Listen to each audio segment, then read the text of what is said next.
Imagine for a moment how strange it would be to meet your parents when they were in high school. What if you were able to go back and see your dad get beat up by a bully or see your mom flirting at the school dance? What if you somehow interfered with your parents' first meeting and inadvertently jeopardized your very existence? All the while trying to plan the perfect date with your girlfriend, get your band to play at the dance, and save your best friend Doc from being murdered by living terrorists. Suppose all of that was happening to you. What kind of car would you like to drive to set the space-time continuum back in order? Well, if you're anything like screenwriters Robert Zemeckis and Bob Gale, you know there is no better choice than the DeLorean. Like Doc Brown says, if you're going to build a time machine into a car, why not do it with some style? And this classic 1980s automobile had a style all its own. But other than famous appearances in movies like 1985's Back to the Future and the 80s nostalgia hit The Wedding Singer, not much is commonly known about the DeLorean.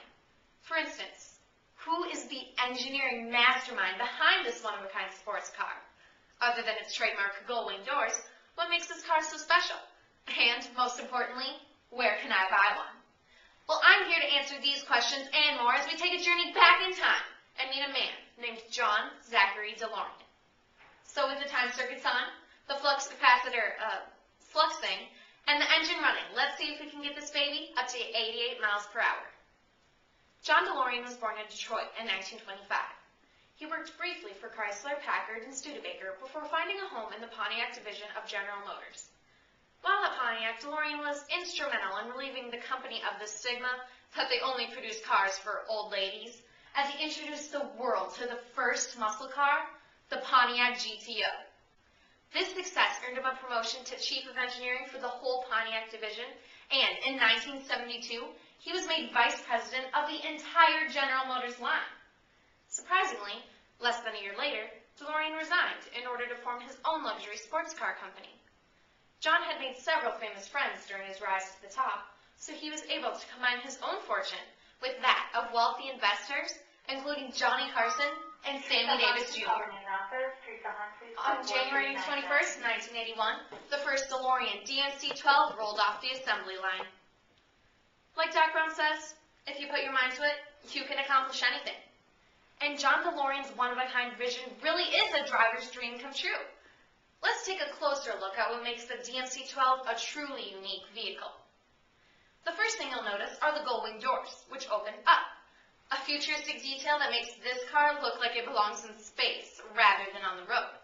Aside from looking really cool, they're also practical. With the door up and out of the way, there's more room for the passenger to get in and out. Also, they only require 11 inches of clearance to open, so the car will fit in tighter parking spaces.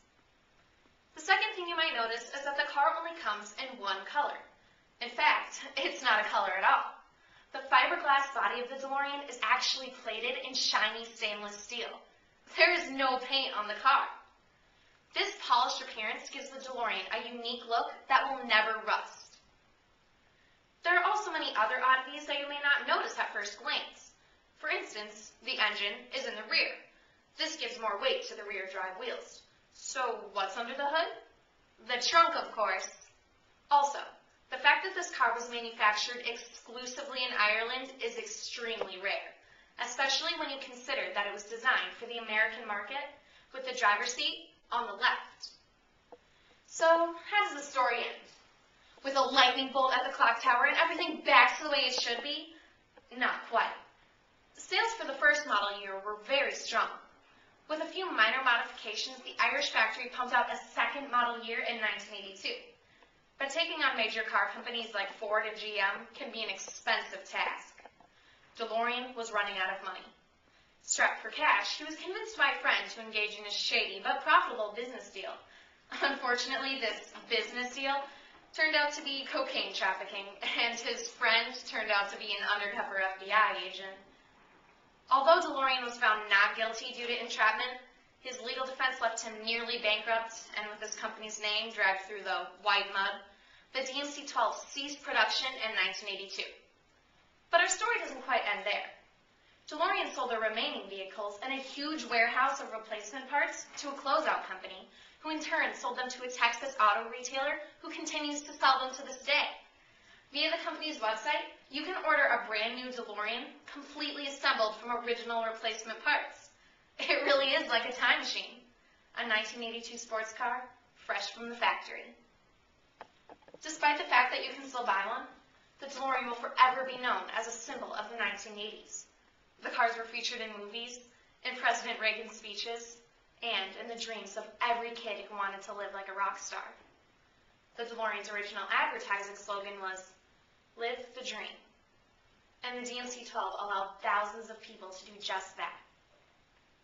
John DeLorean died in 2005 at the age of 80. He must have been proud to know that over 6,000 of his nearly 30-year-old vehicles were still on the road. He was a visionary, always challenging accepted conventions. Like Doc Brown says, roads, where we're going, we don't need roads.